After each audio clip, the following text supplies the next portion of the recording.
সংবাদ পড়ছি কুমকুম হাজেরা মারুফা। শহীদ ডাক্তার মিলন দিবস ছিল গতকাল। 1990 সালের এই দিনে স্বৈরাচার শাসন বিরোধী আন্দোলনের উত্তাল মুহূর্তে আন্দোলনের সংগঠক ও বাংলাদেশ মেডিকেল অ্যাসোসিয়েশনের যুগ্ম মহাসচিব ডাক্তার শামসুল আলম খান মিলন সন্ত্রাসীদের গুলিতে নিহত হন। মিলনের আত্মদানের মধ্য দিয়ে সেদিনের স্বৈরাচার বিরোধী আন্দোলনে নতুন গতি সঞ্চারিত হয়। অবশেষে ছাত্র গণ অভ্যুত্থানের মধ্য দিয়ে স্বৈরশাসনের পতন ঘটে। দিবসটি উপলক্ষে বিভিন্ন রাজনৈতিক ও সামাজিক সাংস্কৃতিক সংগঠন নানা কর্মসূচি পালন করে। বিসিএস এর প্রিলিমিনারি পরীক্ষার ফল পুনরায় প্রকাশ করা হয়েছে। 46তম বিসিএস এর পরীক্ষায় উত্তীর্ণ হয়েছেন 21,397 প্রার্থী। গতকাল সরকারি কর্ম কমিশনের ওয়েবসাইটে এ ফল প্রকাশ করা হয়। 2023 সালের 30 নভেম্বর 46তম বিসিএস এর বিজ্ঞপ্তি প্রকাশ করা হয়। এই বিসিএস এর 3,140 জনকে নিয়োগ দেওয়া হবে।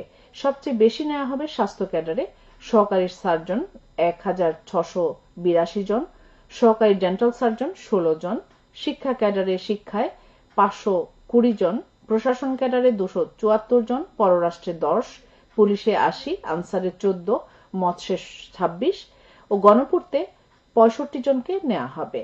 মোট 3,140 শূন্য পদের বিপরীতে 3,38,000 আবেদন জমা পড়ে। গত 26 এপ্রিল এই বিসিএস এর প্রিলিমিনারি পরীক্ষা অনুষ্ঠিত হয়। এরপর 9 মে প্রকাশ করা হয় ফলাফল, যাতে 10,638 জন উত্তীর্ণ হন। তবে গত 5 আগস্ট ছাত্র জনতার অভ্যুত্থানের আওয়ামী লীগ সরকারের পতন হলে ওই বিসিএস সহ কয়েকটি নিয়োগ পরীক্ষার ফলাফলে দলীয় প্রভাব খাটানোর অভিযোগ সামনে আসে। এরই পরিপ্রেক্ষিতে অন্তর্বর্তী সরকার 46তম বিসিএস এর প্রিলিমিনারি পরীক্ষার ফল পুনরায় প্রকাশের ঘোষণা দেন।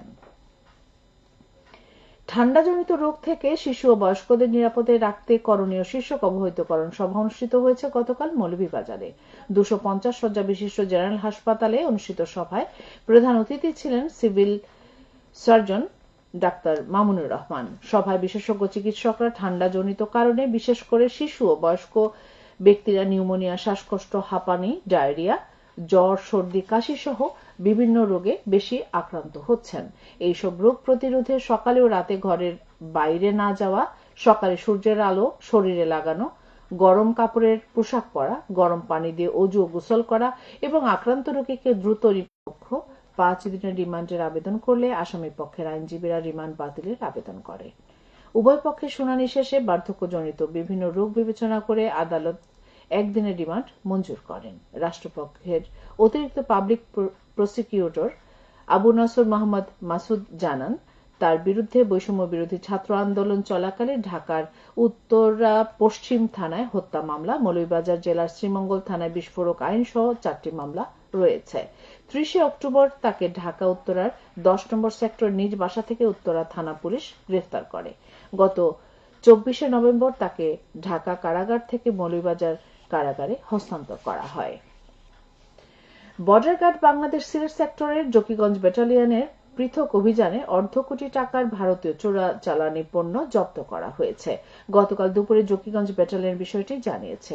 বিজিবি জানায়, গত সোমবার থেকে গতকাল পর্যন্ত 3 দিনে জকিগঞ্জ ব্যাটালিয়ন জেলার জৈন্তাপুর, কানাইঘাট, জকিগঞ্জ উপজেলার বিভিন্ন সীমান্তে বিশেষ অভিযান পরিচালনা করে ভারতীয় চিনি, কাশ্মীরি রুমাল, কম্বল, গরু, প্রাইভেট কার এবং মোটরসাইকেল আটক করে। আটক মালামালের আনুমানিক মূল্য প্রায় 1.5 কোটি টাকা। বিজিবি জানায়, সীমান্ত সুরক্ষায় গোয়েন্দা তৎপরতা সহ চোরাচালান বিরোধী অভিযান চলমান রয়েছে। এ ধরনের অভিযান অব্যাহত থাকবে। এবারে শুনুন কৃষি সংবাদ। দক্ষিণ সুরমা উপজেলার 8টি ইউনিয়নে এবার রূপা আমন ধানের বাম্পার ফলন হয়েছে। অগ্রহায়ণ মাসের প্রথম দিন থেকে চিরাচরিত নিয়ম অনুযায়ী কৃষকরা আমন ধান কাটতে শুরু করেছেন। কৃষকরা ধান কাটতে, শুকাতে, গোলায় তুলতে ব্যস্ত সময় পার করছেন। আগামী 1 মাসের মধ্যে পুরোদমে ধান কাটা শেষ হবে। এবছর দক্ষিণ সুরমায় 7,930 হেক্টর জমিতে আমন ধান চাষের লক্ষ্যমাত্রা থাকলেও চাষ হয়েছে 8,190 হেক্টর জমিতে। ধারণা করা হচ্ছে এবার 35,135 মেট্রিক টন ধান উৎপন্ন হবে।